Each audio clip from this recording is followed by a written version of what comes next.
वन्देऽहं श्रीगुरो श्रीयुतपदकमलं श्रीगुरुन् वैष्णवांश्च श्रीरूपं साग्रजातं सहगणरघुनाथान्वितं तं सजीवं साद्वैतं सावधूतं परिजनसहितं श्रीकृष्ण चैतन्यदेवं श्रीराधा कृष्णपादान् सहगण ललिता श्रीविशाखान्वितांश्च नमो विष्णुपादाय कृष्णपृष्ठाय भूतले श्रीमते भक्तिवेदान्त स्वामिनिति नामिने नमस्ते सारस्वते देवे गौरवाणी प्रचारिणे निर्विशेष शून्यवादी पाश्चात्य देशतारिणे हे कृष्ण करुणा सिंधु दीनबंधु जगत्पते गोपेश गोपिका कांत राधा कांत नमोस्तुते तप्त कांचन गौरांगी राधे वृंदावनेश्वरी वृषभानुसुते देवी प्रणमामि हरिप्रिये वाञ्छाकल्पतरुभ्यश्च कृपा सिन्धुभ्य एव च पतितानां पावनेभ्यो वैष्णवेभ्यो नमो नमः।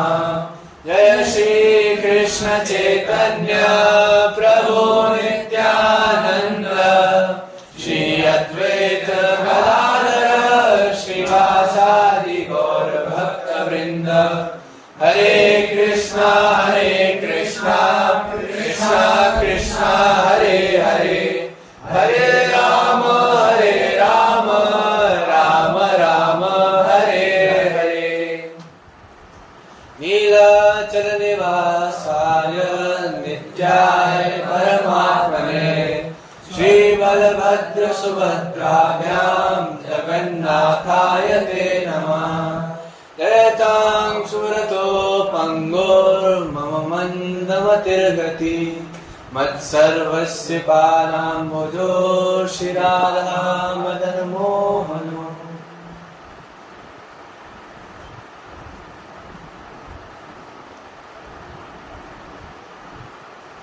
हरे कृष्णा हरे कृष्णा हरे कृष्णा। आप सबका स्वागत है रविवार की क्या बोलेंगे इसको वीकली क्लासेस है ना, साप्ताहिक कक्षा के अंदर। और पिछली कक्षा से आप कुछ पॉइंट शेयर करेंगे 5 मिनट, फिर हम आगे चलते हैं। पिछली क्लास कोई भी 5 पॉइंट हम सुनेंगे, फिर उसके बाद हाँ हैंड रेस कर सकते हैं, कौन अपना पॉइंट बताना चाहते हैं।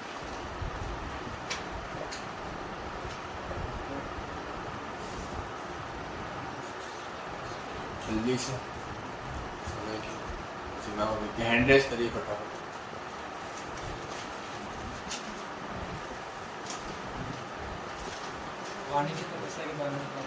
हैंड रेस करिए एक ही और 2 और ठीक है, आप शुरू कर दो। पिछली क्लास थी वाणी की तपस्या, तो उसमें बताया था कि अगर किसी को देखना है कि सामने वाला व्यक्ति बुद्धिमान है या मूर्ख है, तो हमें उसको ढूंढने का मौका देना चाहिए, फिर उसको सुनते रहना चाहिए। जो भी मूर्ख था वो बोले उसको सुनते रहना चाहिए। वाणी की तपस्या के लिए क्या श्लोक था, कौन बताएगा? नंबर ही बता दो आप तो श्लोक का।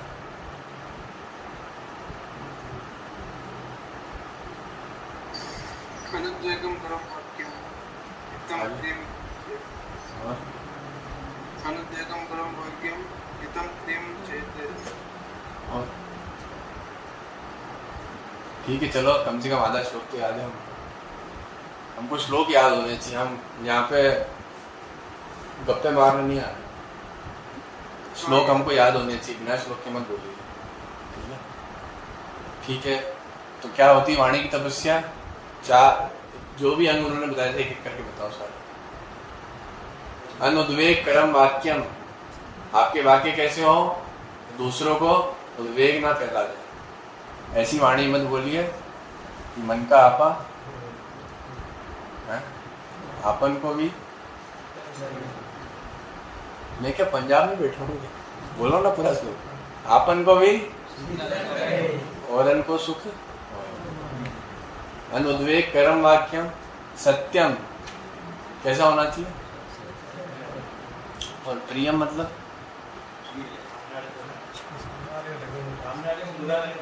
सामने वाले को बुरा नहीं लगे, तो अनुद्वेग करम वाक्यम में आ गया। प्रियम में मतलब उसको अच्छा लगे, अनुद्वेग करम वाक्यम में उसको बुरा नहीं लगे। सत्यम, सच भी हो, है ना, सिर्फ चाटुकारिता नहीं हो कि आपको अच्छा लगने के लिए मैं बोल रहा हूँ। और फिर हितम, हितम का मतलब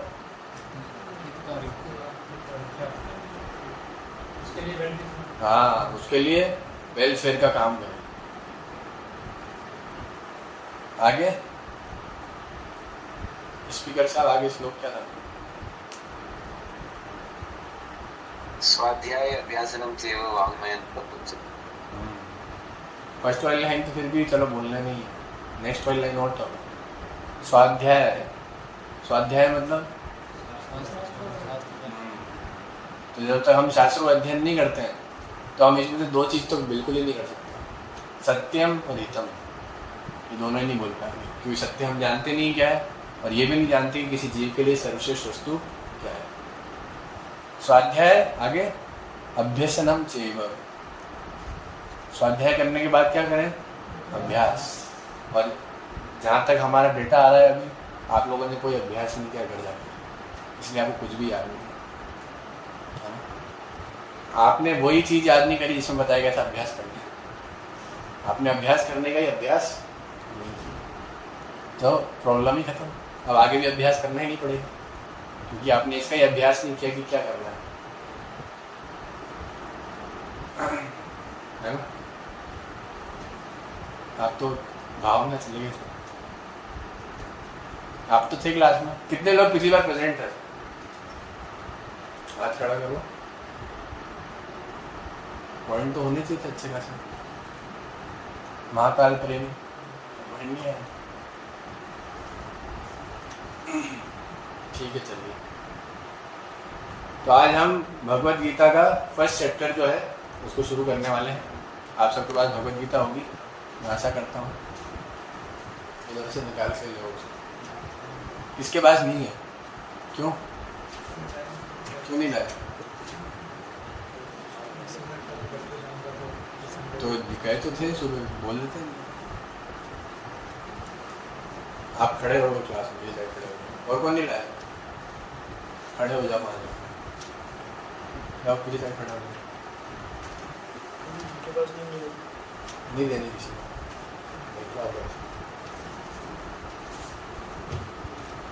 भगवत गीता लेकर के आपने बहुत बड़ा उपकार कर दिया है कि भगवत गीता लेके नहीं आ पा रहे हो। जब हम ग्रंथ को अपने साथ ही नहीं ला पा रहे हैं तो प्रचार की क्या बात है? नारे लगाने वाले ही बन जाएंगे फिर।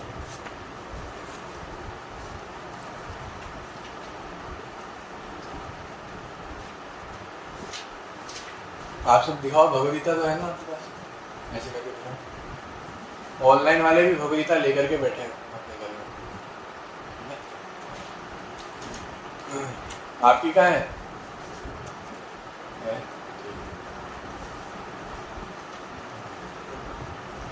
तो प्रथम, अच्छा, इसका जो इंट्रोडक्शन है उसका कुछ पार्ट छूट रहा है, उसको हम फिर फर्स्ट चैप्टर के बाद करेंगे, है ना? और वो पार्ट बहुत इंपॉर्टेंट है, ऐसा यूं ही नहीं है, है ना? बहुत इंपॉर्टेंट पार्ट है। तो वो पार्ट क्या है? जो भगवत गीता के सार को बताता है। अब भगवत गीता का सार बताने के लिए क्या है कि कुछ रिलेवेंस वाला टॉपिक चाहिए, और वो रिलेवेंस वाला टॉपिक जानने के लिए हमको पता करना पड़ेगा कि समस्या आई क्या फर्स्ट। तो फर्स्ट चैप्टर में क्या है कि भगवत गीता सुनाई क्यों गई, है ना? ये उसकी समस्या है। तो इसमें पहला चैप्टर है, उससे पहले गुरु परंपरा दी गई है ना। आप खोल के देखेंगे तो नीचे मत रखिए प्लीज़, हाँ मतलब जो भी व्यक्ति हो नीचे नहीं रखा। तो उस गुरु परंपरा के ऊपर भी भगवद गीता का एक श्लोक लिखा हुआ है, फिर गुरु परंपरा लिखी गई है ना। तो हम इस गुरु परंपरा के अंदर आते हैं। हमारी गुरु परंपरा का नाम कौन बताएगा? हैंड रेस करो। ठीक है, बस इतने लोगों ही पता है। मैंने पूरा बताया था, चारों संप्रदाय सब चीज़ें। आपको नहीं पता क्यों? पिछले संडे तो बताया ही नहीं था। ये तो बहुत पुरानी बात है। गुरु परंपरा को ही भूल गए आप। बताओ क्या नाम था? ब्रह्म संप्रदाय था ना शायद। आप घर जाते हो तो क्या बोलते हो? ये घर था ना शायद। नहीं नहीं, ये नहीं हो। पूछते हो क्या मम्मी अंदर ही हो गया? ब्रह्म संप्रदाय तो नहीं आपको इल्यूजन। बोलो ब्रह्म मध्व गौड़ीय संप्रदाय। इसलिए पूरा लोकेशन पता होना चाहिए, सिर्फ ब्रह्म संप्रदाय नहीं, ब्रह्म मध्व गौड़ीय संप्रदाय। कौन सा संप्रदाय? थोड़ा तेज बोलो, इतने डरने की क्या बात है? मुसलमान हो क्या? तो बोलो ना, तो मुंह क्या करो? साथ में बोलो। हाँ, मैं ब्रह्म मध्व गौड़ीय संप्रदाय से बिलोंग करता हूँ।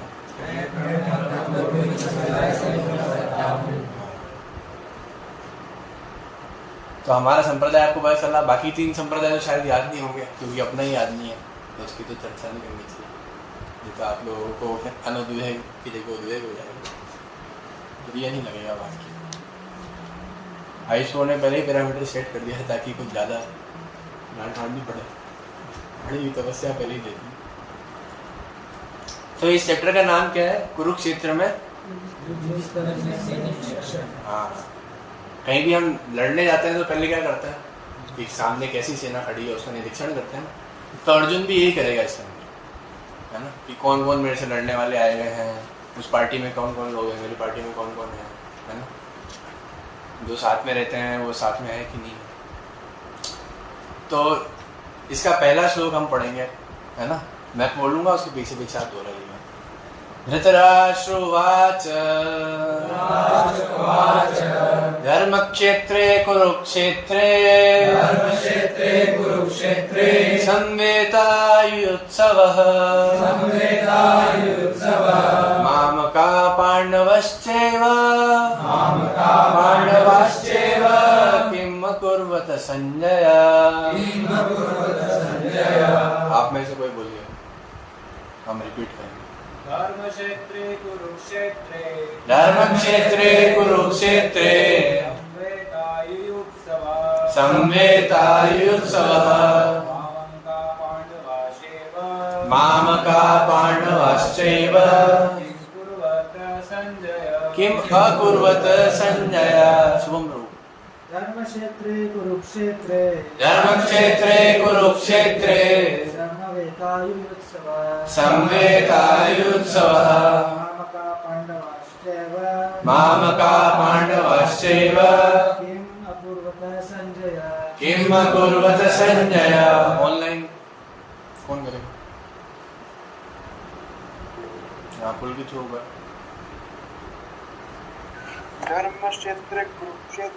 धर्मक्षेत्रे कुरुक्षेत्रे संवेतायुत्सवः मामका पाण्डवाश्चैव किम कुर्वत संजय। देखो अब इसका अनुवाद में दोहरा रहा हूँ, पीछे पीछे आप वापिस दोहराना। धृतराष्ट्र ने कहा, हे संजय, धर्मभूमि कुरुक्षेत्र में युद्ध की इच्छा से एकत्र हुए मेरे तथा पांडु के पुत्रों ने क्या किया। पढ़ रहा हूँ। भगवद गीता एक बहुपठित आस्तिक विज्ञान है जो गीता महात्म्य में सार रूप में दिया हुआ है। इसमें यह उल्लेख है कि मनुष्य को चाहिए कि वह श्री कृष्ण के भक्त की सहायता से संवीक्षण करते हुए भगवद गीता का अध्ययन करें। रूपात फर्स्ट ही परपोर्ट में बोल रहे हैं भगवद गीता का अध्ययन कैसे करें? In guidance of devotee of Krishna, और स्वार्थ प्रेरित व्याख्याओं के बिना उसे समझने का प्रयास करें। अर्जुन ने जिस प्रकार से साक्षात भगवान कृष्ण से गीता सुनी और उसका उपदेश ग्रहण किया, इस प्रकार की स्पष्ट अनुभूति का उदाहरण भगवत गीता में ही है।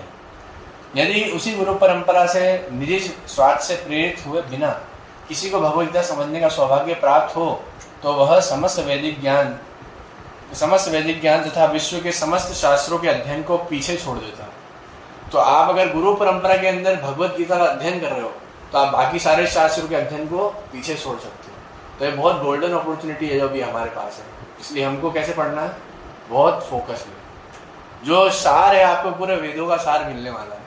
तो वेदों का सार आपको मिल भी जाए तो आप रख नहीं पाओगे अगर आपके पास मतलब वो नहीं है सिंसियरिटी, क्योंकि ये आध्यात्मिक ज्ञान है, भौतिक ज्ञान की तरह नहीं कि आप रट्टे मार सकते। इसको समझना पड़ेगा और तभी आप जीवन में अप्लाई कर पाओगे जब आप इसके प्रति सिंसियर होगे। जो कहा जा रहा है उसको समझोगे और अपना कन्विक्शन के हिसाब से उसको देखोगे कि हाँ ये सही कहा जा रहा है। जितना कन्विक्शन बढ़ेगा आपको इस वाणी में, उतना आपको अधिक समझ में आएगा, श्रद्धा जितनी बढ़ेगी इसमें। पाठक को भगवत गीता में न केवल अन्य शास्त्रों की सारी बातें मिलेंगी, अपितु ऐसी बातें भी मिलेंगी जो अन्यत्र कहीं उपलब्ध ही नहीं है। यही गीता का विशिष्ट मानदंड है।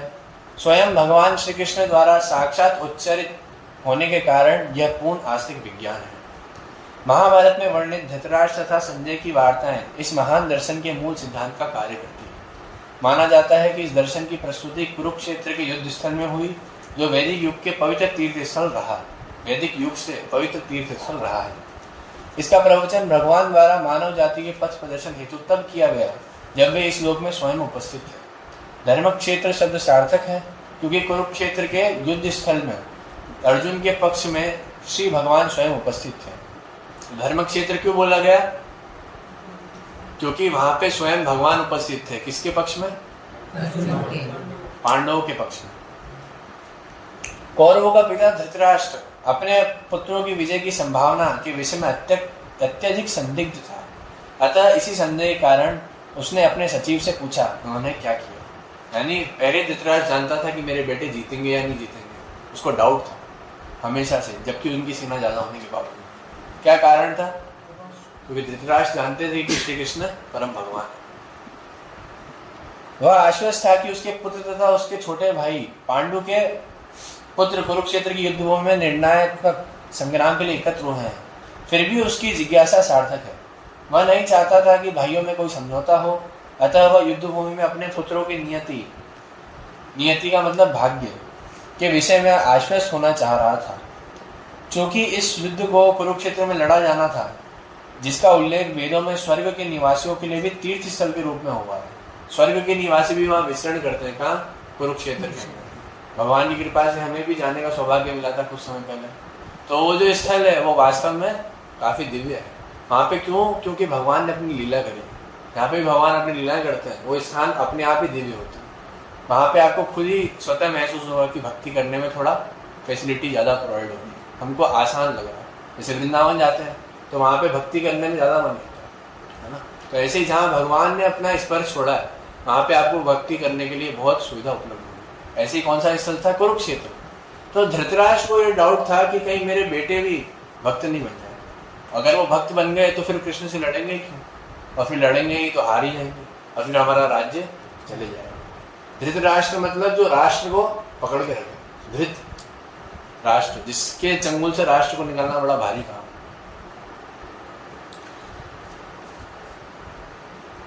उसे भली भांति ज्ञात था कि इसका प्रभाव अर्जुन तथा पांडु के अन्य पुत्रों पर अत्यंत अनुकूल पड़ेगा, क्योंकि वो भक्त थे और क्योंकि स्वभाव से वे सभी पुण्य आत्मा थे। संजय श्री व्यास का शिष्य था, अतः उनकी कृपा से संजय धृतराष्ट्र के कक्ष में बैठे बैठे कुरुक्षेत्र के युद्ध स्थल का दर्शन कर सकता था। इसलिए धृतराष्ट्र ने उसे युद्ध स्थल की स्थिति के विषय में पूछा। पांडव तथा धृतराष्ट्र के पुत्र दोनों ही एक वंश से संबंधित है, किंतु यहाँ पर धृतराष्ट्र के वाक्य से उसके मनोभाव प्रकट होते हैं। आप प्रभुपाद बहुत डीप बात बोलने जा रहे हैं। क्या? कि दोनों एक ही पक्ष के थे, है ना। दोनों राजा भरत के वंशज हैं, लेकिन उन्होंने क्या किया? ग्रेडेशन। माम का पांडवश्चैव, मेरे और पांडवों के पुत्र, जबकि वो एक ही परिवार है। ये पांडु कभी पांडु नहीं कहलाते, कौरव ही कहलाते हैं। इसलिए अर्जुन का एक नाम क्या है? कुरुनंदन, है ना। तो ये भी कौरव ही थे, लेकिन धृतराष्ट्र ने उनको अलग कर दिया कि नहीं ये तो पांडु के पुत्र हैं। कुरु डायनेस्टी जैसे आप पढ़ते हुए कभी इतिहास है उसमें, जिसमें कुरु डायनेस्टी करके भी वर्ड आएगा। कुरु का मतलब जो कौरवों के राज्य से आ रहे हैं, तो जो भी कुरु होते थे उनके राज्य से संबंधित उनको कौरव बोला जाता था। तो ऐसे ही पांडव जो धृतराष्ट्र के पुत्र थे और पांडु महाराज के पुत्र थे, ये दोनों कौरव थे, लेकिन धृतराष्ट्र ने इनको अलग कर दिया था। ये पांडु के हैं इसलिए पांडव अलग ही वंश हो गए और अब हम कौरव। तो ये भेदभाव उसने क्यों किया? क्योंकि वो अपने पुत्रों से अत्यधिक आसक्त था। जैसे आज भी माता पिता अपने पुत्रों से अत्यधिक आसक्त होते हैं और क्या करते हैं, उनकी गलतियों को छुपाते हैं, उनकी गलती पे पानी डालते हैं। टीचर उनको स्कूल में पीट दें तो क्या करते हैं, स्कूल पहुंच जाते हैं कि आपने पीट कैसे दिया, बंद कर देना उसको, है ना। आजकल प्राय ऐसा देखा जाता है, पहले ऐसा नहीं होता था। तो वो अपने बच्चे को क्या है, दंड नहीं देना चाहते, वो उसको हमेशा फूलों के बगीचे में रखना चाहते हैं, लेकिन वो बच्चा उसी फूलों के बगीचे में कांटा बन जाता है और फिर उनकी पूरी सृष्टि तहस नहस कर देता है, जिस बच्चे को आपने कोई संस्कार नहीं सिखाया। चाणक्य पंडित ऐसा कहते हैं कि अगर बच्चे के पास बुद्धि नहीं है तो उसके पिता की गलती है, पिता ने उसको सही तरीके से ताड़न नहीं दिया कि वो सीख सके क्या करना है क्या नहीं करना। बुद्धिहीन बालक का क्या लक्षण है कि वो सही डिसीजन नहीं ले पाएगा कि मुझे क्या करना है। तो अगर बालक बुद्धिहीन है तो इसका मतलब क्या है कि उसके पिता ने उसको सही तरीके से ताड़ा नहीं। चाणक्य पंडित बोलते हैं मतलब पिता का कुछ दोष है इसमें, पूरा नहीं। दूसरा, अगर बच्चे के अंदर सही संस्कार नहीं है तो उसकी माँ का दोष है। माँ का दायित्व था सही संस्कार देना, उसने उसको सही संस्कार नहीं दिया। अगर बच्चे के पास धन नहीं है तो ये खुद का दोष है, क्योंकि इसकी किसी और से आवश्यकता नहीं है, उसमें सामर्थ्य होना चाहिए, खुद कमाए जा करके। ये तीन बातें वो बोलते हैं। तो यहाँ पे धृतराष्ट्र ने क्या गलती करी, उसने अपने पिता का रोल नहीं निभाया। क्या? बच्चों को बुद्धि देना। क्या बुद्धि? कि कैसे इस संसार से बाहर निकला है। जबकि इसके विपरीत क्या बुद्धि थी कि संसार में कैसे भोगों में त्रस्त हुआ जाए, कैसे भोग जो है संसार के प्राप्त किए जाएं और इन्हीं में पूरा जीवन निकाल दिया जाए। तो ऐसे कितने धृतराष्ट्र हैं समाज में, कितने परसेंट है? कितना? 95 ही है। अच्छा, 100%। कोई भी ऐसा नहीं, कोई भी नहीं, कोई भी नहीं। क्यों? क्योंकि कलयुग में जब बच्चा पैदा होता है तो पिता पूर्णतः आसक्त हो जाता है, अरे ये तो मेरा बच्चा है, अब इसको जो चाहिए वो दूंगा। और वो सोचता है कि बच्चे का नौकर बनना ही मेरे जीवन का लक्ष्य है। ये सबसे बड़ी गलती है। 99.999% ऐसे ही पिता हैं जो धृतराष्ट्र का आचरण करते हैं। सिर्फ कोई 0.001% होंगे जिनको ये भगवत विज्ञान खुद को मिला और अब वो अपने बच्चों को देते हैं। और इसमें ज़्यादातर केस ऐसे होते हैं कि उनके पिता धृतराष्ट्र जैसे नहीं थे, उन्होंने उनको सही शिक्षा दी, इसलिए वो बच्चे को देता है। लेकिन अगर पिता ही भोगी हो जाए तो बच्चे का तो क्या लाभ होगा? आप में से कई लोग आगे जाकर के पिता बनेंगे, लेकिन शास्त्र में वाक्य है कि व्यक्ति को पिता नहीं बनना चाहिए, माता नहीं बनना चाहिए, गुरु नहीं बनना चाहिए, जब तक वो अपने ऊपर आश्रितों को भगवत धाम नहीं ले जा सकता। ऐसे पिता को बिना बालक के ही मर जाना चाहिए। अगर वो शास्त्रों के अनुसार व्यक्ति को कहाँ नहीं पहुँचा सकता है? भगवत धाम। इसी जन्म मृत्यु के चक्कर से बाहर ना निकाल सके तो उसे पिता नहीं बनना चाहिए। सही बात है राय साहब? ठीक है, आप तो बनने वाले, ध्यान रखो। पांडव तथा धृतराष्ट्र के पुत्र दोनों ही एक वंश से संबंधित है। देखो प्रभुपाद यही बात बोल रहे हैं, किंतु यहाँ पर धृतराष्ट्र के वाक्य से उसके मनोभाव प्रकट होते हैं।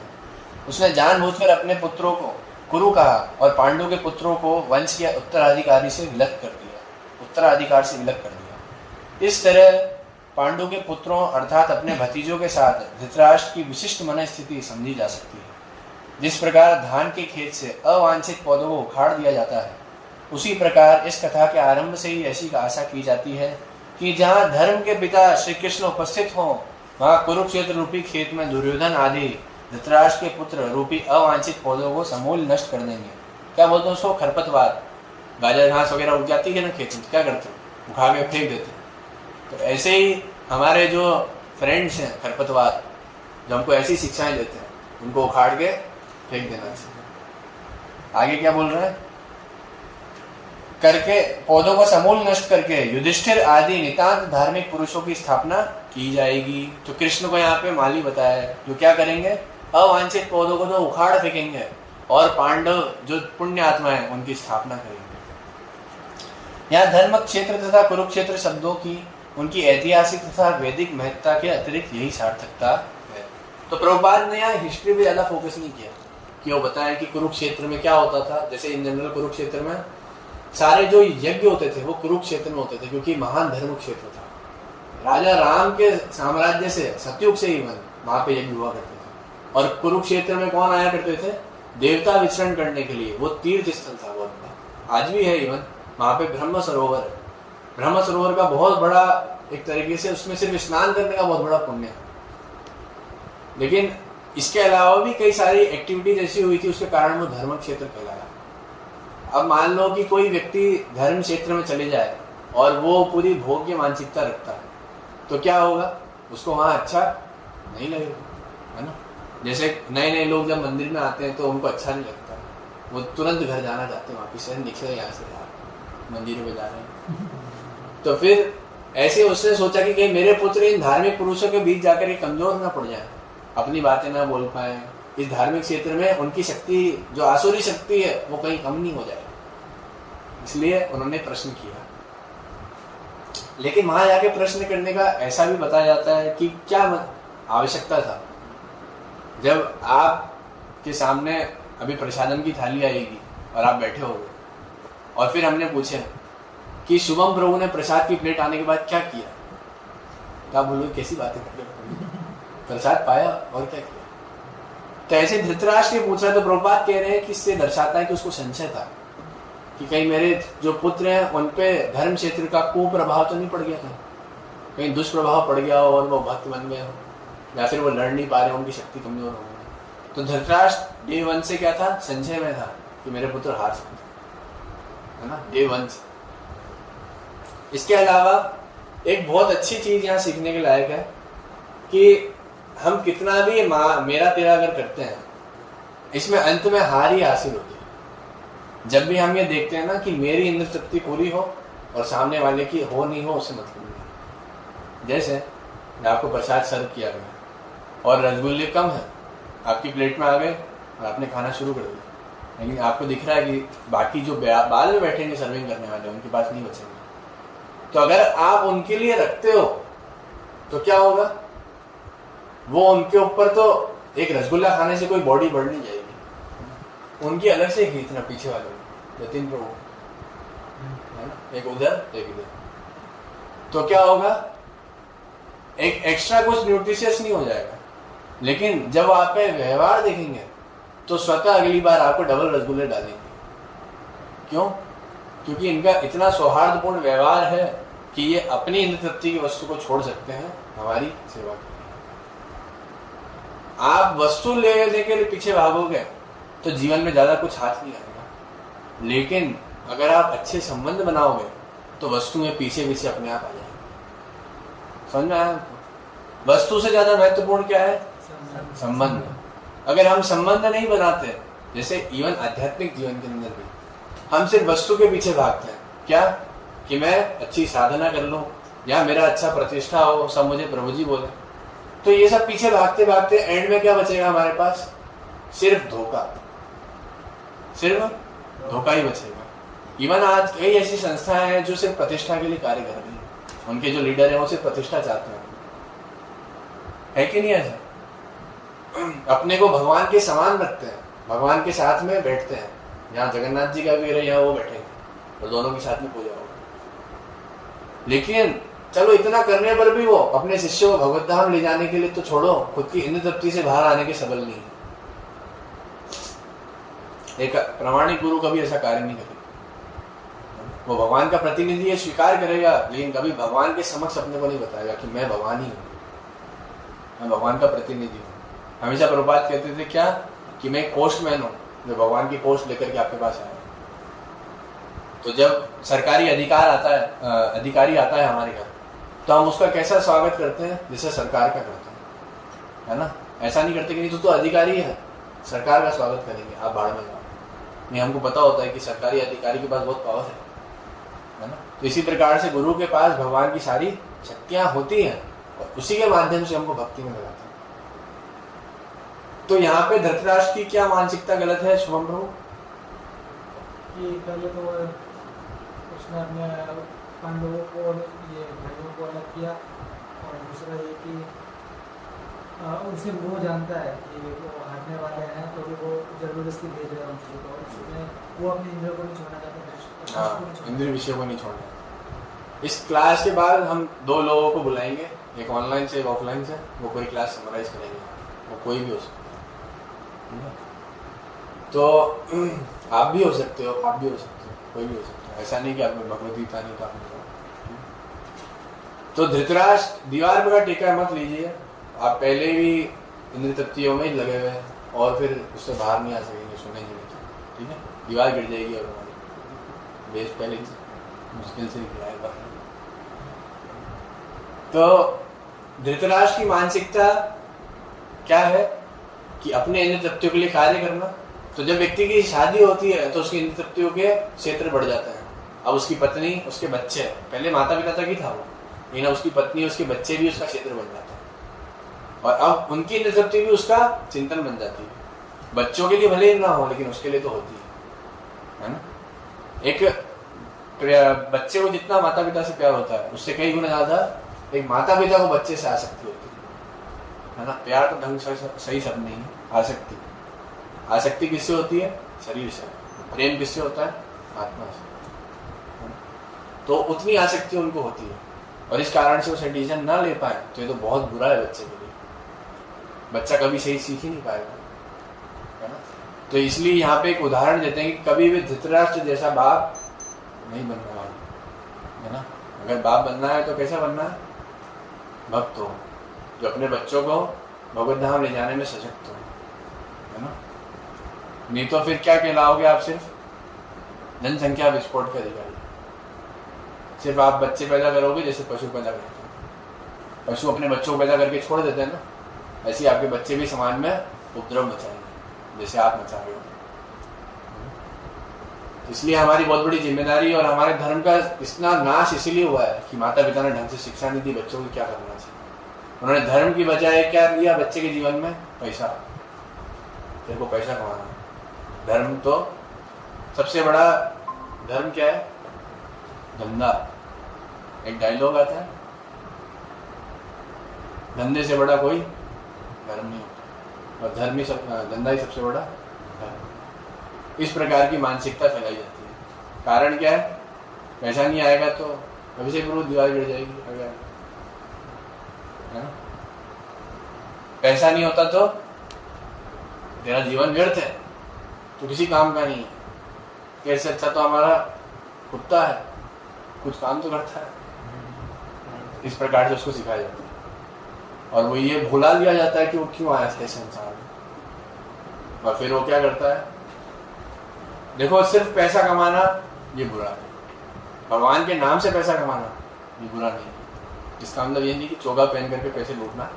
इसका मतलब ये है क्या कि भगवान का नाम हमारे जीवन में होना चाहिए। एक बहुत अच्छी बात बताई थी हमको अभी नरसिंह चतुर्दशी पे, श्रीमान लोकाध्यक्ष प्रभु जी आए थे वहाँ, तो उन्होंने एक आदर्श गृहस्थ के बारे में बताया था कि कैकेयी को क्यों इतना बुरा कहा गया। कैकेयी से राम इतना प्रेम करते थे, है ना। लेकिन कैकेयी जो थी, सॉरी क्या नाम था उनका, भरत की माँ का?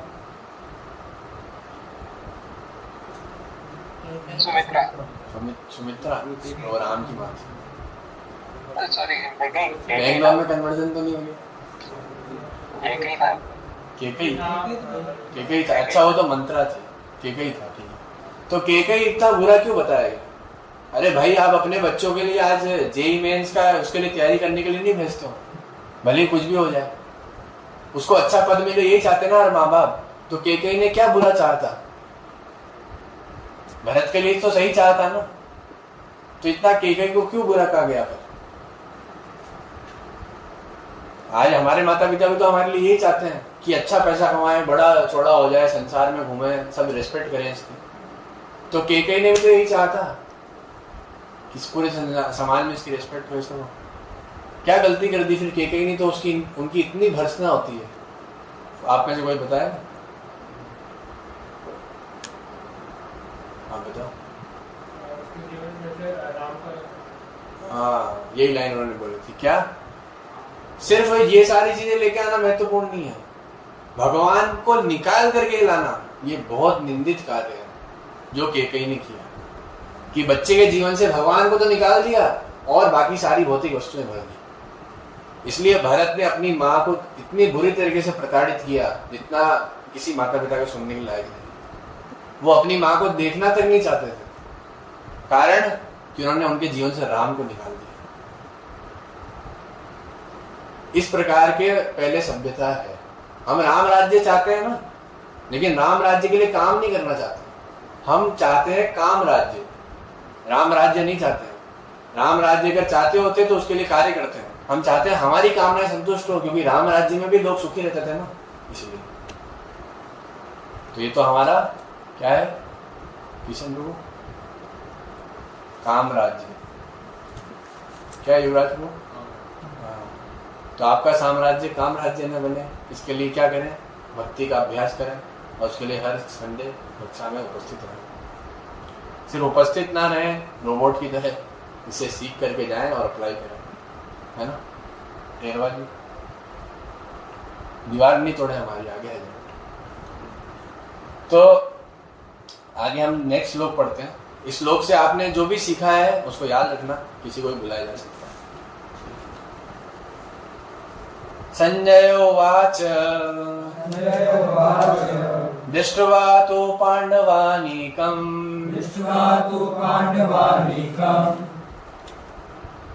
निकाल लो, निकाल लो। महाराज क्या नींद में खो जाते हैं। दृष्ट्वा तु पांडवानीकम् व्यूढं दुर्योधनस्तदा। ये आप श्लोक नहीं बोल पा रहे, पता है इसका कारण क्या है? ये आप लोग ब्रह्मचर्य का पालन नहीं करते। ये साक्षात बोलेगा शास्त्र। श्लोक का उच्चारण ढंग से ना हो तो समझ जाओ कि व्यक्ति का ब्रह्मचर्य बहुत कमजोर है, वो शब्दों में डिफरेंशिएट नहीं कर सकता। दृष्ट्वा तु पांडवानीकम् व्यूढं दुर्योधनस्तदा आचार्यम् उपसंगम्य राजा वचनम् अब्रवीत्। एक जना कोई आप में से हो रहा है? अनिल प्रभु। दृष्ट्वा तु पांडवानीकम्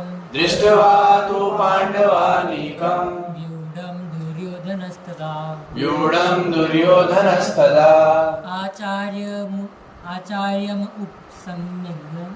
आचार्यमुपसंगम्य राजा वचनम् अब्रवीत्। संजय ने कहा हे राजन, पांडव पुत्रों द्वारा सेना की व्यू रचना देखकर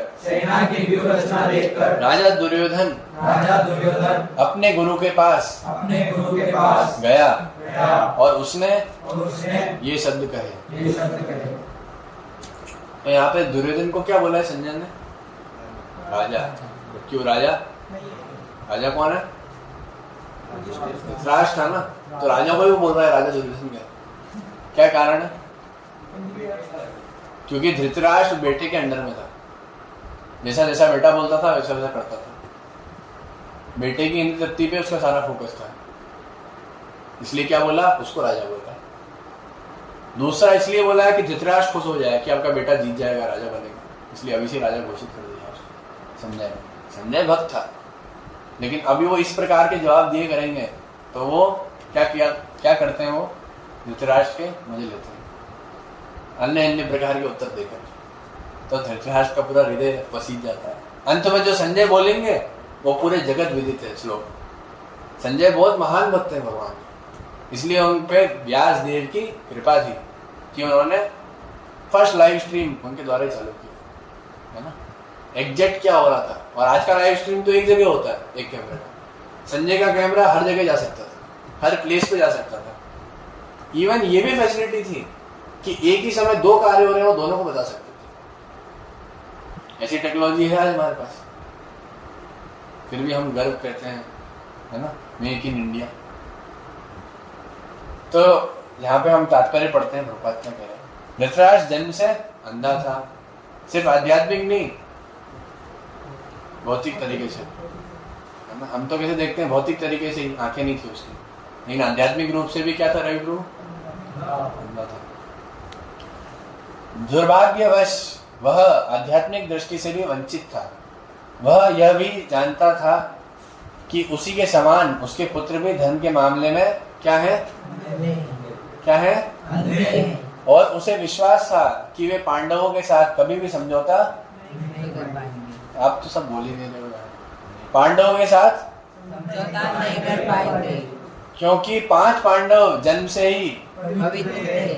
फिर भी उसे तीर्थ स्थान के प्रभाव के विषय में संदेह, हाँ, इसलिए संजय युद्ध भूमि की स्थिति के विषय में उसके प्रश्न के मंतव्य को समझने लगा। समझ गया। अतः वह निराश राजा को प्रोत्साहित करना चाह रहा था।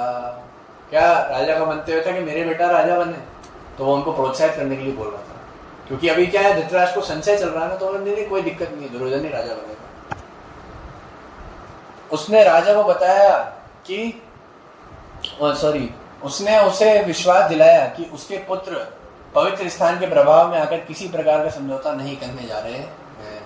कि बोले आपके पुत्र जो हैं वो 1 नंबर के असुर हैं, तो वो किसी प्रकार का समझौता नहीं करेंगे, आप चिंता मत करो, वो लड़ेंगे ही लड़ेंगे। वो 5 गांव में राजी नहीं हुए तो वहां जाके क्यों हो जाएंगे। एक सुई की नोक की जमीन नहीं देता था कौन, दुर्योधन। एक सुई नोक जमीन नहीं मिलेगी तुम्हारा, भाग जाओ ऐसे।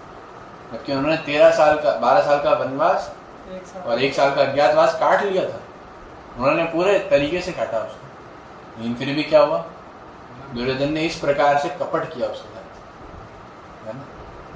अब जब कोई ऐसा कपट करता है तो हम क्या करें उसके साथ में, नियम से कार्य करें, ये तो मूर्खता होगी कि हम उसके साथ में नियम करें। इसलिए भगवान ने दुर्योधन को कैसे मरवाया, कैसे, भगवान ने बोला ही शाबाश शाबाश, क्या बता रहे थे भगवान, जांग पे मारो। क्यों, क्योंकि उसकी जांग जो है वो सुरक्षित नहीं है, बाकी सब वज्र का बना हुआ है। भीम बहुत बड़े महारथी हैं, लेकिन उसको मारते मारते थक गए थे, और भीम का भी यंत्र वो ही है, गदा। दूसरा शस्त्र है वो कौन सा है, गदा ही है, और दुर्योधन का भी गदा ही। लेकिन दुर्योधन किसका शिष्य था, आपको जान के आश्चर्य होगा, बलराम। तो लेकिन बलराम जी का प्रेम था दुर्योधन से, है ना, क्योंकि वो उनकी विद्या सीखने में अच्छा था। ऐसा नहीं है कि ऐसा बोला जाता है कि जो द्रोणाचार्य ने पक्षपात किया और अर्जुन को ही सब दिया, नहीं, यहाँ पे स्वयं बलराम जी ने दुर्योधन को सारी विद्या सिखाई है, तो ऐसा कोई बात नहीं है। लेकिन भगवान यहाँ क्या बता रहे हैं कि तुम परम श्रेष्ठ भगवान से भी सीख के आ जाओ, लेकिन अगर तुम मेरे भक्त का विद्रोह करोगे तो तुमको नहीं छोड़ा जाएगा किसी भी प्रकार से। आप भक्त का विद्रोह करते हो, आपको नहीं छोड़ा जाएगा। कौन से भक्त, अर्जुन जैसे भक्त, नहीं नहीं नहीं, अपने बेस पे आते हैं, उनके लिए भी जिस साम्राज्य में रहते हैं। अगर नीरज प्रभु आशीष प्रभु का विद्रोह कर देंगे तो नीरज प्रभु का भी नाश किया जाएगा, और अगर रोहन प्रभु अभय प्रभु का विद्रोह कर देंगे तो अभय प्रभु का नाश किया जाएगा। आप लोग सो रहे हो, उनको पता चला क्या बोला मैंने,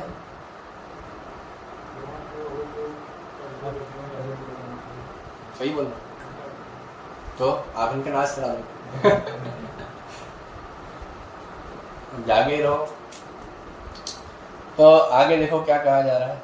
उसने राजा को बताया कि उसका पुत्र दुर्योधन पांडवों की सेना को देखकर तुरंत अपने सेनापति द्रोणाचार्य को वास्तविक स्थिति से अवगत कराने गया। यद्यपि दुर्योधन को राजा कहकर संबोधित किया गया है, तो भी स्थिति की गंभीरता के कारण उसे सेनापति के पास जाना पड़ा। यहाँ राजा कैसा था, उसे सेनापति के पास जाना पड़ा। जनरली क्या होता है, सेनापति राजा के पास आता है मशवरा लेने, लेकिन ये राजा बनने लायक था ही नहीं, तो इसलिए क्या करना पड़ा, द्रोणाचार्य के पास जाना पड़ा। और अभी देखना कितना डिप्लोमेट था, क्या बोलेगा वो। अतएव दुर्योधन राजनीतिज्ञ बनने के लिए सर्वथा उपयुक्त था। वो राजा बनने के लिए उपयुक्त ही था, क्या बनने के लिए, राजनीतिज्ञ, पॉलिटिशियन।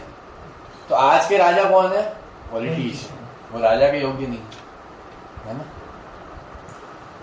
अतएव दुर्योधन राजनीतिज्ञ बनने के लिए सर्वथा उपयुक्त था, किंतु जब उसने पांडवों की व्यूह रचना देखी तो उसका यह कूटनीतिक व्यवहार उसके भय को छिपा न पाया।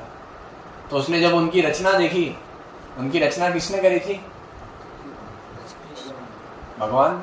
भगवान तो ड्राइवर थे, अर्जुन ने करी थी, अर्जुन सेनापति था, धृष्टद्युम्न ने करी थी। धृष्टद्युम्न कौन था तो आपको पता ही नहीं होगा, इसलिए कल हमने दिया ही नहीं गेम में, और भी फेल हो जाओ। धृष्टद्युम्न कौन था, द्रोणाचार्य का बेटा, द्रौपदी के भाई और द्रुपद महाराज के बेटे और द्रोणाचार्य के शिष्य। उनका आह्वान क्यों हुआ था, द्रोणाचार्य का वध करने के लिए, लेकिन वो शिष्य किसके थे, तो द्रुपद महाराज से द्रोणाचार्य का लड़ाई हो गया था। क्योंकि द्रोणाचार्य जब एक बार उनके पास गए कि मैं बहुत गरीब हूँ, वो ब्राह्मण थे, उनमें क्षत्रिय क्वालिटीज थी, तो इससे पता चलता है कि अगर आप जन्म से ब्राह्मण भी हो तो भी आप क्षत्रिय बन सकते हो। जन्म कर जो जातिवाद है ये हमारे शास्त्रों में नहीं था, वो अब आया है। जात कोई शब्द ही नहीं है शास्त्रों में, गुण कर्म विभाग है ना। ऐसा नहीं कि अभय प्रभु सिंधी है तो वैष्णव नहीं बनते, सिंधी मानू टका टका तो वैष्णव नहीं बनते, ऐसा नहीं है। गुण और कर्म क्या है तो भक्त कहलाएगा, है ना। किसी भी जाति का, मैं खुद कोई अच्छी जाति का नहीं हूँ, लेकिन फिर भी मुझे दीक्षा दी गई, क्योंकि गुण कर्म से नहीं देखा जाता। ये जो कुरीति है ये समाज में मूर्खों के द्वारा चलाई गई, जो धृतराष्ट्र जैसे थे, अपने पुत्रों को ऊंचा पहुंचाने के लिए। तो अगर आज भी किसी को अभिमान हो कि वो ब्राह्मण के परिवार का है तो अभिमान खत्म कर देना चाहिए, क्योंकि कहा गया है कलयुग में सारे असुर ब्राह्मणों के कुल में जन्म लेंगे। आयुष प्रभु जी हंस रहे हैं। तो आप बोल क्यों रहे हो, उनकी सर जनी विद्या बिना रहे हो। आप में से तो कोई ब्राह्मण नहीं है, कोई भी नहीं। ऋषभ प्रभु ने कैमरा बंद कर दिया। ऋषभ प्रभु आप ब्राह्मण हो क्या? नहीं भी मुझे। ठीक है। पुलकित प्रभु आप क्या हो? अग्रवाल। अग्रवाल नहीं, गुणों से क्या हुआ? गुणों से क्या हो? पशु। पशु, सही जवाब है ना? हमको पता होना चाहिए गुणों से क्या है। पशु। क्या है अबे प्रभु? पशु। क्या है? पशु। हाँ, गर्व से कहो मैं पशु। है ना।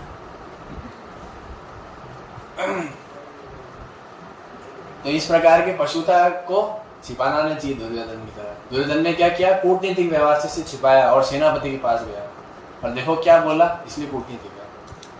अच्छा, द्रुपद महाराज के बारे में मैं बताता हूँ श्लोक के बारे में। पश्चेताम पांडुपुत्राणाम आचार्यं महतीं चमूं व्यूढां द्रुपदपुत्रेण तव शिष्येण धीमता। हे आचार्य, पांडुपुत्रों की विशाल सेना को देखें, जिसे आपके बुद्धिमान शिष्य द्रुपद के पुत्र ने इतने कौशल से व्यवस्थित किया है। तो इनको पता है क्या कि जो द्रुपद है वो किसके, वो है शत्रु द्रोणाचार्य। द्रोणाचार्य द्रुपद के शत्रु नहीं है, द्रोणाचार्य भक्त थे, द्रोणाचार्य द्रुपद के शत्रु नहीं थे। लेकिन जब अश्वत्थामा हुआ तो द्रोणाचार्य के पास धन नहीं था, तो वो भीख मांगते मांगते गए कि मुझे प्लीज कोई मदद कर दीजिए। तो लोग क्या करते थे, उनको पहले जब साथ में शिक्षा दे रहे थे तो दोनों बहुत अच्छे मित्र थे, द्रुपद और द्रोणाचार्य। द्रोण उस समय आचार्य नहीं कहलाए थे, तो दोनों बहुत अच्छे मित्र थे। तो क्या हुआ फिर आगे, जब उन्होंने शिक्षा ले ली और द्रुपद महाराज ने द्रोणाचार्य की सहायता से राज्य भी प्राप्त कर लिया, लेकिन फिर प्राप्त करके उनमें मद आ गया, अहंकार आ गया, उन्होंने द्रोणाचार्य को सपोर्ट करने से मना कर दिया। कैसे? जब द्रोणाचार्य गए अश्वत्थामा के लिए कि इसके लिए थोड़ा पोषण के लिए आवश्यकता है, तो लोग क्या करते थे कि उनको पानी में चूना लगा देते थे, बोले यही दूध है, पिला दो उसको। इस प्रकार से उनके साथ पीड़ा करते थे। सोचो आपके पिता के साथ ऐसे करते आपके लिए, ऐसा लगता कि बोले नारायण प्रभु, मतलब उस समय तो नारायण तो नारायण, इसको क्या पिलाना, मतलब खुद ही पिले, चूना मिला के दे दे पानी, कितना बुरा लगेगा। तो ऐसा द्रोणाचार्य के साथ किया गया और द्रोणाचार्य ने उसको समय सहन किया। फिर उनके बीच में कुछ घटनाएं हुई। उसके बाद में द्रुपद महाराज ने बोला कि अब इस द्रोणाचार्य को मैं नहीं छोड़ूंगा, और उन्होंने क्या किया, यज्ञ किया। यज्ञ से क्या हुआ, उन्होंने ऐसा पुत्र प्राप्त करने के लिए यज्ञ किया कि जो पुत्र होगा वो द्रोणाचार्य को मारेगा। तो लेकिन यज्ञ में पहले कौन निकली, द्रौपदी। और द्रौपदी कौन है, पांडवों की पत्नी। पांडवों की पत्नी तो है, लेकिन कृष्ण की बहन है, वो भगवान को अति प्रिय है। वो उस यज्ञ से उत्पन्न हुई और उसके सेकंड टाइम उसने फिर से यज्ञ किया, तो कौन उत्पन्न हुआ, धृष्टद्युम्न। कौन, बोलो भाई, धृष्टद्युम्न। हाँ, क्या बोल रहे हैं सनी प्रभु, सनी प्रभु आप क्या शब्द है इसमें तो है ही नहीं, हम बोल रहे हैं धृष्टद्युम्न। द्युम्न बोलो, दृष्ट दृष्टि ना, उनको उच्चारण करना आना चाहिए। तो आगे जाकर के हमारे बच्चे पूछेंगे तो हम बोलेंगे यार ये कुछ लिखा हुआ है, हमको समझ नहीं आया, उच्चारण आना चाहिए। जैसे आजकल भी होता है, आप कई बार माता पिता ज़्यादा डिटेल मांगोगे तो बोलेंगे ये तो पढ़ाई करने है, तो टाइम वेस्ट करना। तो ऐसे ही फिर हम भी टरकाएंगे बच्चों को, इसलिए उच्चारण और नॉलेज होनी चाहिए, है ना। राधेश्याम प्रभु, आपको नहीं बोल रहा हूँ, तो यहाँ पे अब इसका तात्पर्य अगली बार पढ़ेंगे। तो द्रुपद पुत्रेण जो था वो उत्पन्न हो गया धृष्टद्युम्न, और उसका लक्ष्य क्या था, द्रोणाचार्य को मारना। तो अब जब बात आई कि इसको युद्ध कौशल की शिक्षा कहाँ से दिलाई जाए, तो पूरे संसार में सबसे फेमस और सबसे एलीट ग्रुप के गुरुजी कौन थे, द्रोणाचार्य। उनकी जो युद्ध कला थी उसके आगे सब फेल थे, इसलिए एकलव्य ने गुरु चेंज नहीं किया, चुप करके उनसे ही सीख लिया। लेकिन द्रोणाचार्य को पसंद नहीं है, बोला जब आपको भगा दिया गया तो क्यों आ रहे हो। तो द्रोणाचार्य ने एकलव्य को क्यों भगाया, अभी तो हमने पढ़ा जातिवाद तो द्रोणाचार्य के साथ ही नहीं हुआ, वो क्यों करेंगे आप, इसलिए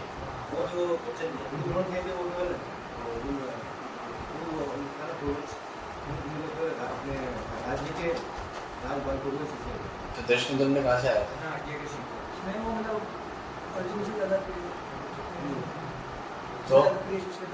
तो जब शिष्य एंट्री, सब शिष्य एंट्री मारता है तब पता चलता है कि क्या बनेगा।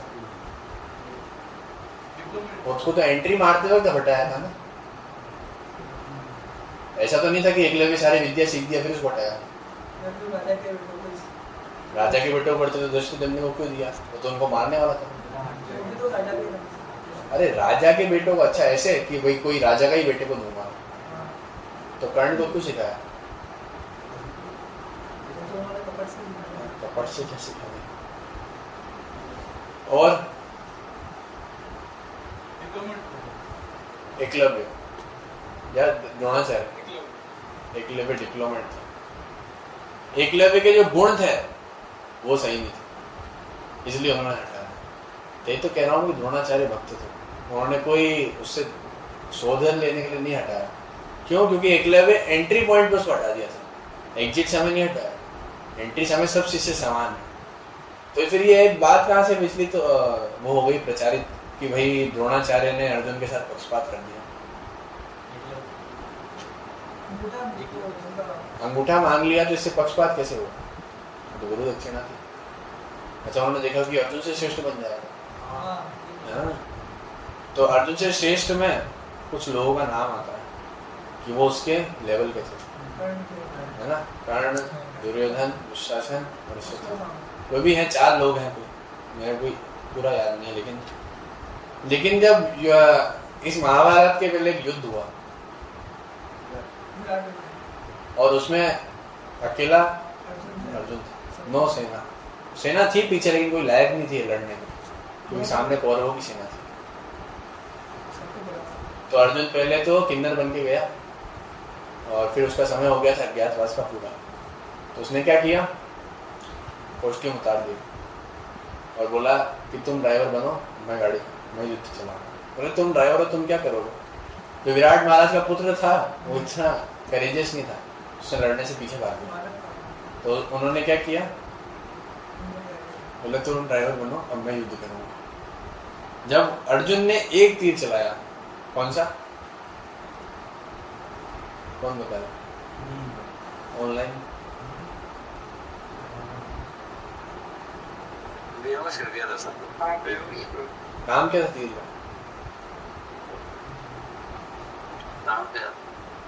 अखियों से गोली मार, मूर्छित। हाँ शाबाश, कौन सा, सम्मोहन अस्त्र। सम्मोहन अस्त्र चला दिया अर्जुन ने, तो सबके सब क्या हो गए, बेहोश हो गए। और कुछ के तो कपड़े उतार के ले गया अर्जुन। फिर जब वो उठे तो देखा रहे कपड़े ही नहीं सही थे। फिर क्या किया, एक भी व्यक्ति नहीं जीत पाया। जब बोला कि ये सब तो श्रेष्ठ है उनसे, तो सबको हरा दिया अकेले नहीं।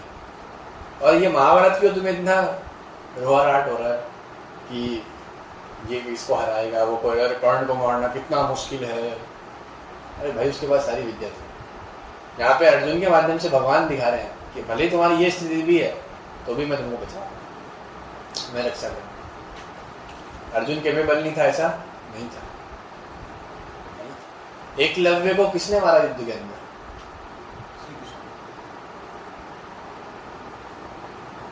क्या सही बोल रहे हैं, बोलो। भगवान ने मारा, भगवान। हाँ, हम भगवान क्यों मार रहे हैं उसको।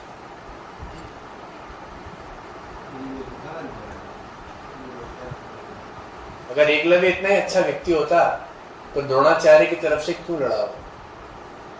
द्रोणाचार्य क्या कौरवों की तरफ से, वो तो द्रोणाचार्य से वो हो गया था ना गुस्सा, तो वो तो पांडवों की तरफ से लड़ रहा था। लड़ा कहाँ से, कौरवों की तरफ से। तो ये मिथ कब फैलाया गया, मैं आपको बताता हूँ कि जब इन्वेजन हुआ तो हमारे शास्त्रों में कुछ बातें ऐसी प्रकट की गई ताकि व्यक्ति को इससे इंस्पिरेशन मिले कि कूटनीति तो हमारे शास्त्रों में भी हुई है। जो भक्त हैं वो भी क्या करते हैं, पक्षपात करते हैं। ये फैलाने के लिए कुछ चरित्रों को हाई उठा गया, जैसे इसमें एक चरित्र आज मैंने बताया और एक अगली क्लास में बताएंगे, है ना। तो ऐसे चरित्र, और जबकि महाभारत में वर्णन है वो महादुष्ट लोग हैं। एकलव्य का वर्णन आप पढ़ो कभी महाभारत में, महाभारत तो बहुत बड़ा है, आप पढ़ ही नहीं पाओगे। तो उसके अंदर पढ़ोगे एकलव्य का वर्णन तो दुष्टों में वर्णन किया गया उसका। एकलव्य फ्री था किसको चूज करे, उसके ऊपर कोई दुर्योधन का चार्ज नहीं था। कर्ण के ऊपर तो फिर भी दुर्योधन का चार्ज था, लेकिन एकलव्य फ्री था, उसने फिर भी किसको चूज किया, और वो इससे साक्षात पता चलता है कि वो दुष्ट प्रवृत्ति का था। वो सिर्फ द्वेष चाह रहा था, धर्म की संस्थापना नहीं चाह रहा था। वो अर्जुन को हरा के दिखाना चाह रहा था। अर्जुन ने उसको कभी दुश्मन नहीं बनाया कि तुम मेरे दुश्मन हो, तुमको खत्म कर दूंगा, ये हो। ये सारा शुरू कहाँ से हुआ, एकलव्य से शुरू हुआ। लेकिन आज इतना ये फैल गया कि एकलव्य कोचिंग क्लासेस चलती है ना। इसलिए YouTube वाले गुरुजी बहुत फेमस हो जाते हैं, क्योंकि गुरुजी से दूर से ही सीख लो, दीक्षा विक्षा की कोई आवश्यकता नहीं है। पास जाओगे तो अंगूठा मांग लिया तो दीक्षा सारी ध्वस्त हो जाएगी। लेकिन हमको बताते हैं साहित्य की गुरु परंपरा के बिना ज्ञान आता ही नहीं है ना। कोई आकर घर पे सोच ले कि नहीं मैं तो कृष्ण की सेवा करूंगा, कृष्ण की सेवा करूंगा, उनकी पूजा करूंगा, राम की सेवा करूंगा, हनुमान की सेवा करूंगा। आप जब तक गुरु परंपरा की सेवा नहीं करोगे, सेवा स्वीकार ही नहीं करेंगे। भगवान को जरूरत है क्या आपकी सेवा की, आपकी सेवा की जरूरत है? किसी की सेवा की जरूरत नहीं है। हम किसकी सेवा कर सकते हैं, गुरु परंपरा की, और वो हमारी सेवा भी लेते हैं। और फिर वो भगवान की सेवा करता है। ये तरीका है। ठीक है, तो हम इसको यही विराम देंगे आज। और अब आ जाइए, कौन समराइज करेगा? पहले ऑनलाइन से कर लेते हैं। आप बता दो तीनों में से। चलो ऋषभ प्रो करेगा summarize। हरे कृष्णा प्रभु जी। हरे कृष्णा प्रभु जी। तो जी इसके अंदर फर्स्ट ऑफ ऑल फर्स्ट श्लोक में ये आता है कि धृतराष्ट्र संजय से पूछता है कि मेरे पुत्र और पांडु के पुत्र धर्म क्षेत्र में क्या कर रहे हैं। उसको ये डर था कि धर्म क्षेत्र का कहीं उसके पुत्रों पे प्रभाव ना पड़े कि वह धर्म छोड़ के धर्म का पालन न करने लग जाए, इसलिए उसको डर था। बट तो भी संजय बताता है कि आपके पुत्र इतने भी वो नहीं है, वो अधर्म का ही पालन करेंगे। तो अधर्म बताता है, फिर उसको थोड़ा ठीक ठाक लगता है धृतराष्ट्र को। ये था बस इतनी देर यही बताया। कोई ऐसा है जो पूरा समराइज कर सके आपको इंटेलेक्चुअली थोड़ा सा? हाँ जी जी। मुझे मतलब मैं इसका कि कंटिन्यू करता हूँ। इससे हमको मतलब ये पॉइंट मिला था कि अगर हम हमारी अंदर शक्ति के लिए कुछ भी अगर बनाने की कोशिश करेंगे, कुछ भी अगर प्राप्त करने की कोशिश करेंगे, तो वो आज हम तो कल वो संबंध बिगड़ ही जाएगा। आवाज आ रही है आप लोग? ये क्या कह रहे हैं कि आज हम इन तृप्ति के लिए कुछ भी करेंगे उसका लक्ष्य बना के, तो आज नहीं तो कल जो प्राप्त भी करेंगे वो सब भी खत्म हो जाएगा। बोलो।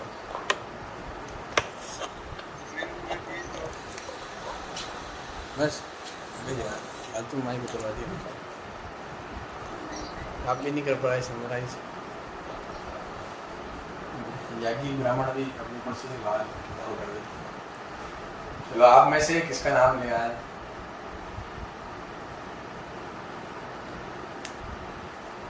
कौन कौन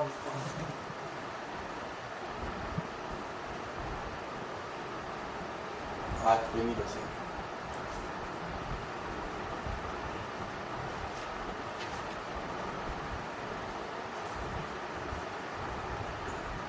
अलग ग्रुप करेंगे समराइज। क्या चीज? Class summarise. यहाँ आ जाओ, आगे आ जाओ, जल्दी से आ जाओ।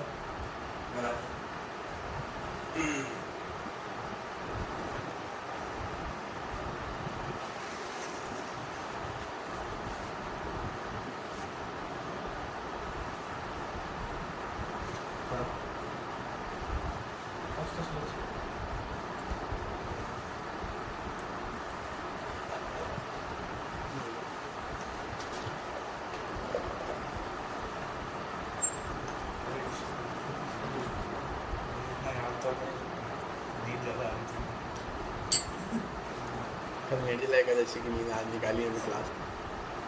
मतलब पहले श्लोक में संजय बताता है युधिष्ठिर महाराज कि युधिष्ठिर महाराज पूछते हैं पहले श्लोक कि युधिष्ठिर महाराज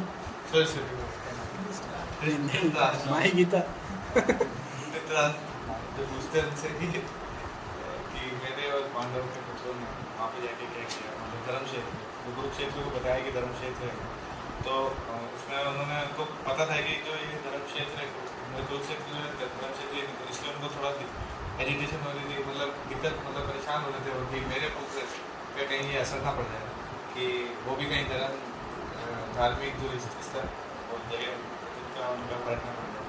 तो वो बताते हैं कि मेरे और पांडवों के पुत्रों ने वहाँ जाके क्या किया।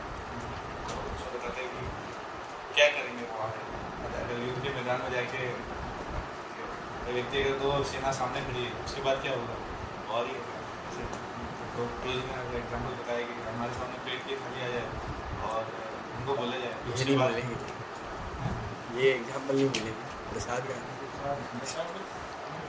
नहीं, ये बोलोगे नहीं आप मिठाई प्रसाद कि अगर प्लेट आ जाए सामने उसके बाद बोले कि प्लेट आने के बाद मतलब बहुत मंत्र प्रसाद मंत्र करने के बाद क्या किया, तो मतलब निकाल दिया।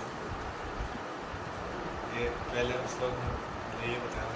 दूसरे में मतलब उसमें वो जो संजय होता है उसमें वो ये कंफर्म कर देता है कि आपके जो पुत्र है वो इतने अच्छे नहीं हैं कि वो धर्म क्षेत्र का उनको कोई फर्क पड़ेगा। और दूसरा कि जो मतलब उनको दूसरे श्लोक में मतलब उनको राजा घोषित कर दिया था कि जो राजा आपका जो मतलब राजा उनको दुर्योधन को राजा घोषित कर दिया था।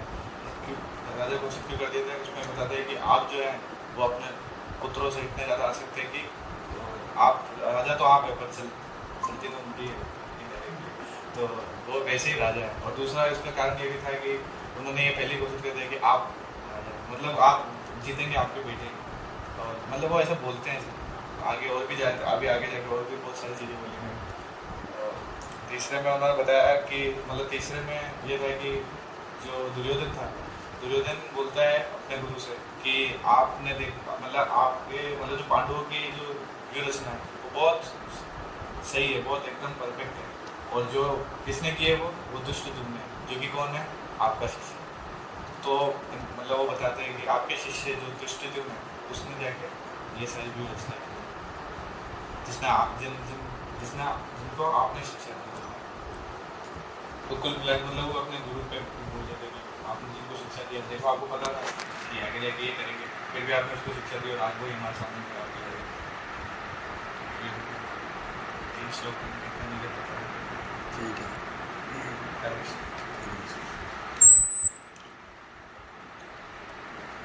भाई शुरू आप समराइज करोगे ऑनलाइन से? वैसे तो जी हो ही गया तो कुछ एक दो पॉइंट है कि जो है दुर्योधन जो था वो बहुत ज़्यादा मतलब वो बहुत ज़्यादा पॉलिटिकल बहुत ज़्यादा डिप्लोमेटिक काम दिखाने के लिए मतलब अलग अलग स्टेटमेंट चेंज करता है। जैसे अभी जो है जो द्रोणाचार्य है जो उनके गुरु है लेकिन उनको क्रोध में डालने के लिए पहले वो बोलता है कि द्रुपद पुत्र हैं मतलब जो द्रुपद आपके जो मित्र है मतलब सो कॉल्ड मित्र है उसका पुत्र और फिर आपका शिष्य वही आपके अगेंस्ट एक तरह से द्रोणाचार्य को गुस्सा दिलाने के लिए पूरा प्रयास कर रहा था और मतलब गुरु को ओवरराइड करने की पूरी कोशिश कर रहा था। सबसे बड़ी गलती कर रहा हूँ। कभी भी हमको इतना स्मार्ट नहीं बनना चाहिए गुरु से ज़्यादा। हम गुरु को साथ राजनीति नहीं लगानी चाहिए, नहीं तो राजनीति बहुत भारी पड़ेगी ध्यान। जो गुरु के साथ कपट रखता है ना उसको कुछ हासिल नहीं होता। दुर्योधन ने क्या किया, गुरु को गुस्सा दिलाने का प्रयास किया, तो इसलिए उसकी सारी विद्या नष्ट हो गई।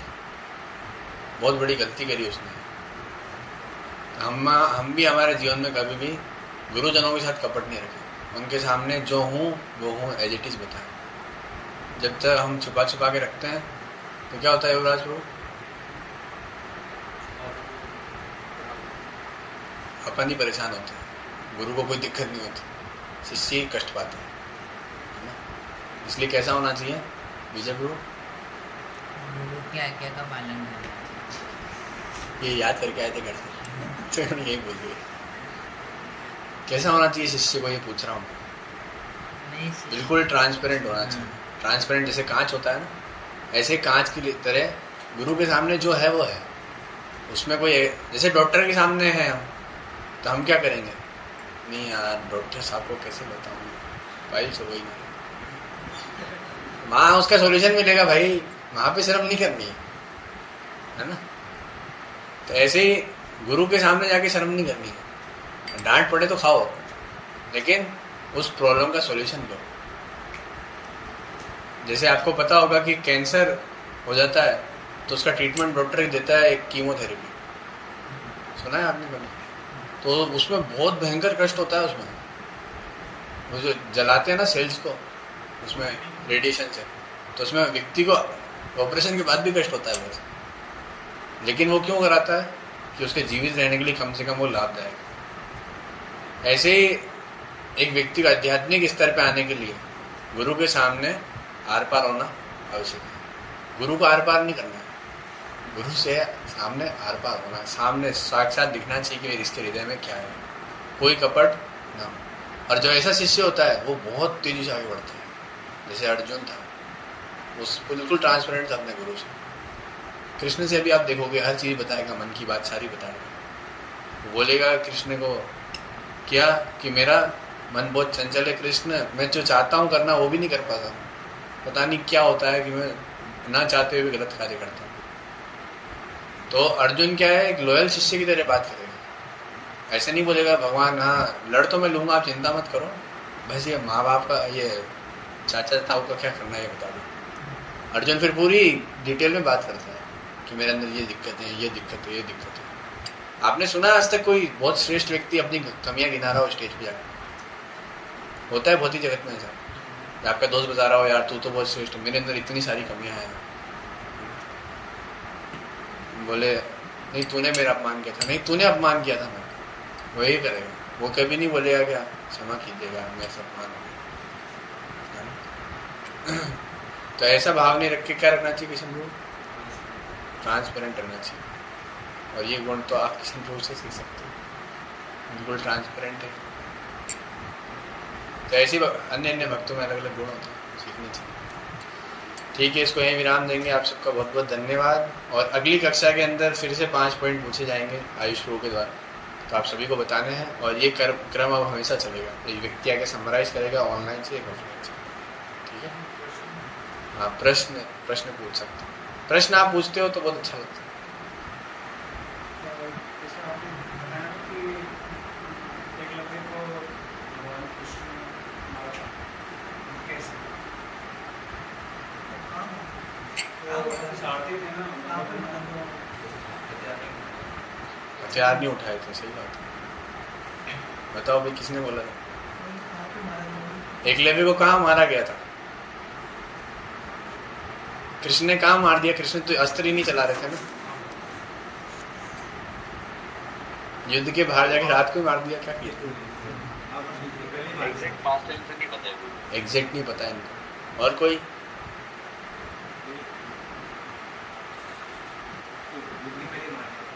हाँ? युद्ध के पहले ही मार दिया था उसको। बोल बता, फिर कौरव पक्ष से कैसे लड़ा?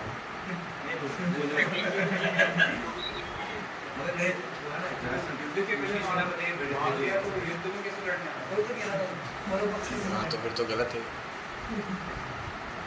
डिटेल में आपको कंफर्म करके बता दूंगा, मुझे पता नहीं पाया।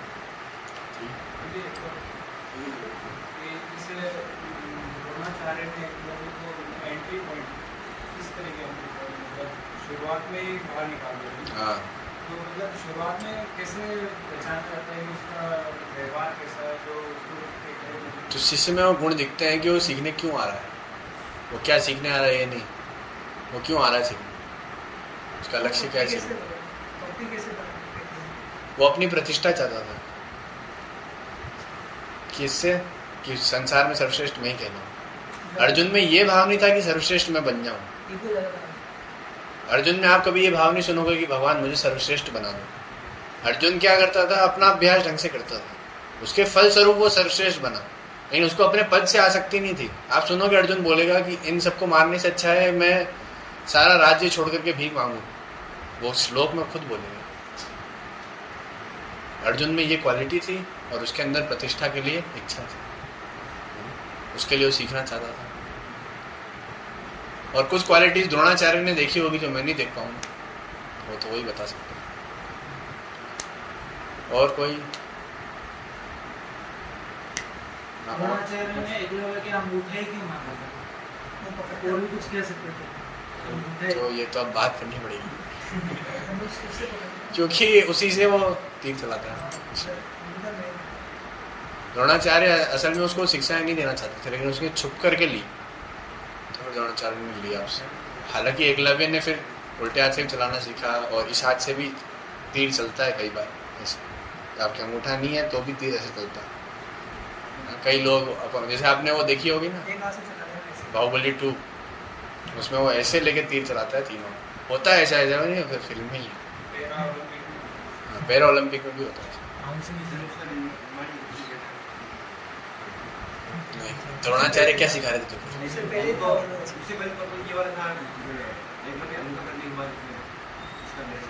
अच्छा इस विधि का, हाँ हो सकता है। और कोई?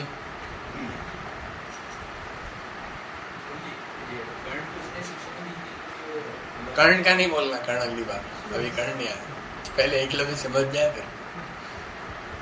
हाँ आयुष बोल।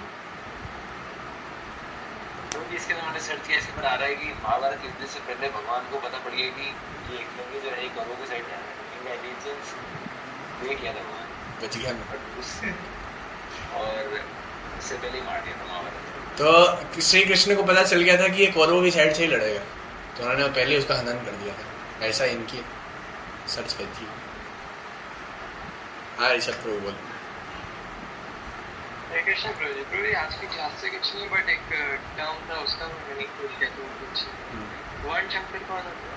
वर्ण शंकर मैं, हम सब वर्ण शंकर हैं। वर्ण शंकर मतलब गुण कर्म विभाग था भगवान के द्वारा, कि गुणों और कर्मों के अनुसार व्यक्ति को एक स्थान दिया जाएगा, ब्राह्मण क्षत्रिय वैश्य शूद्र में से, जैसे हमारे गुण होंगे वैसे, है ना।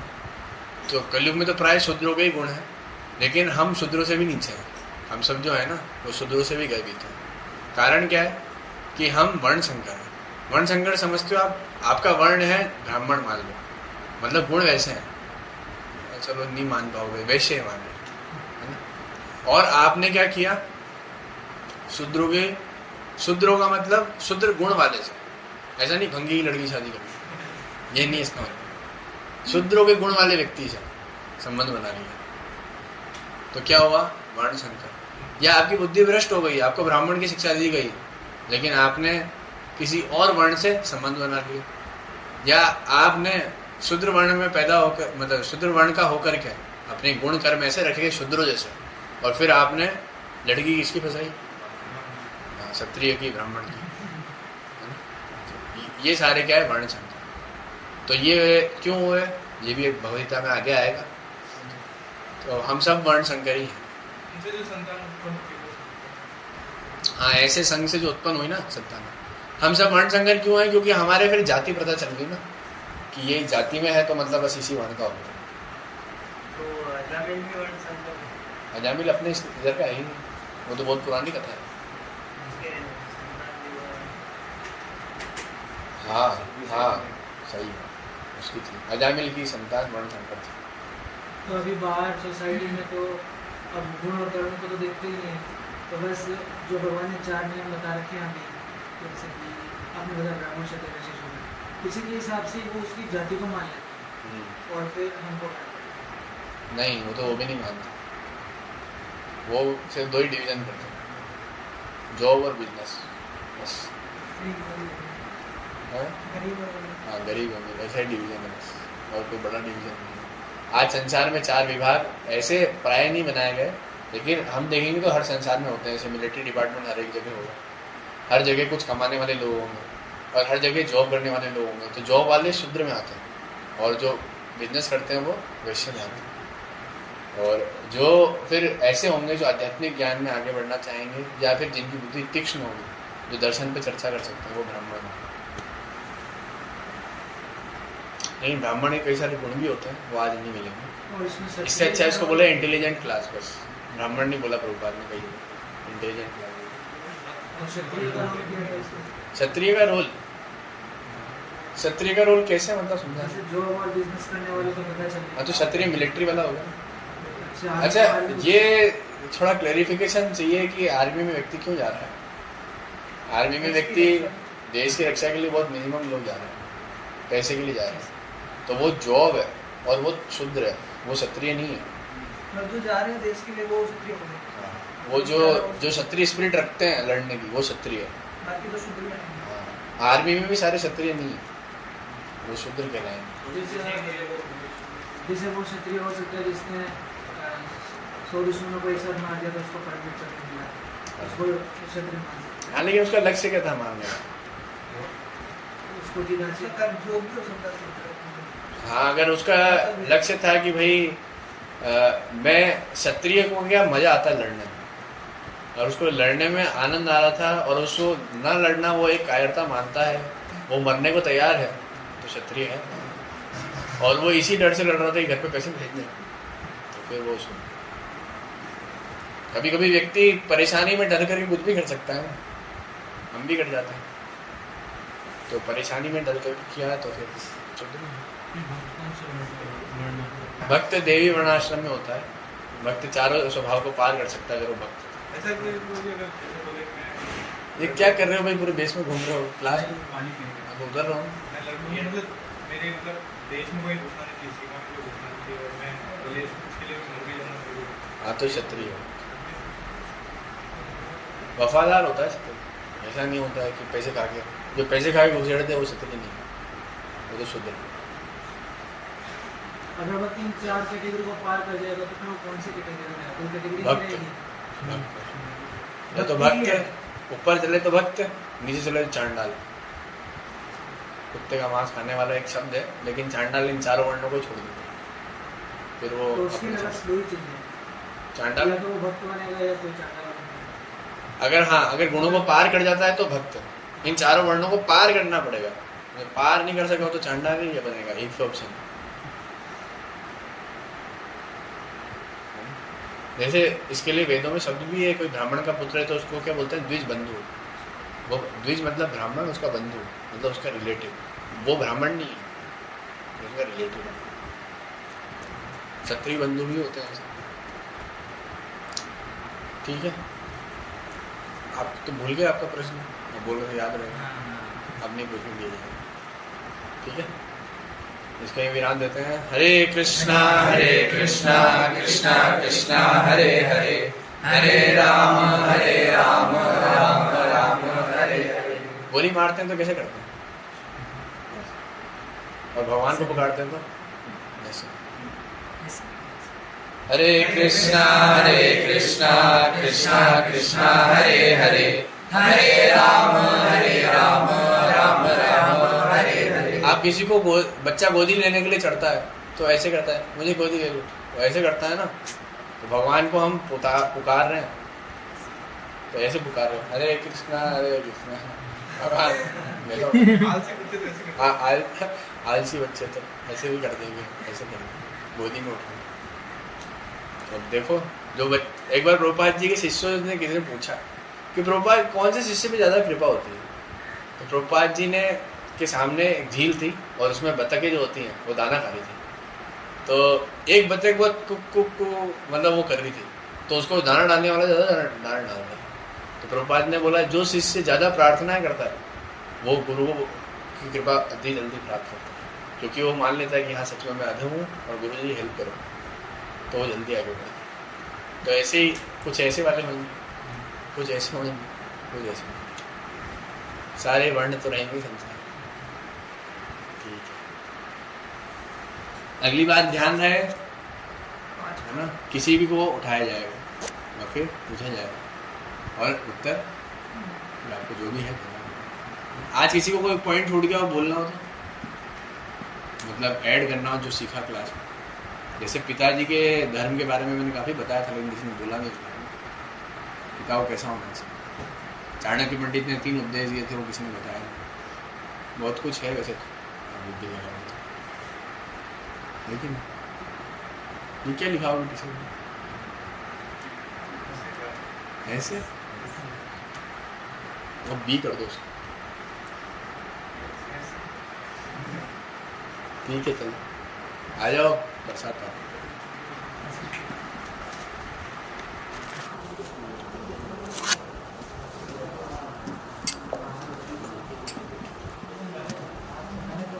आपका आना सफल हो गया।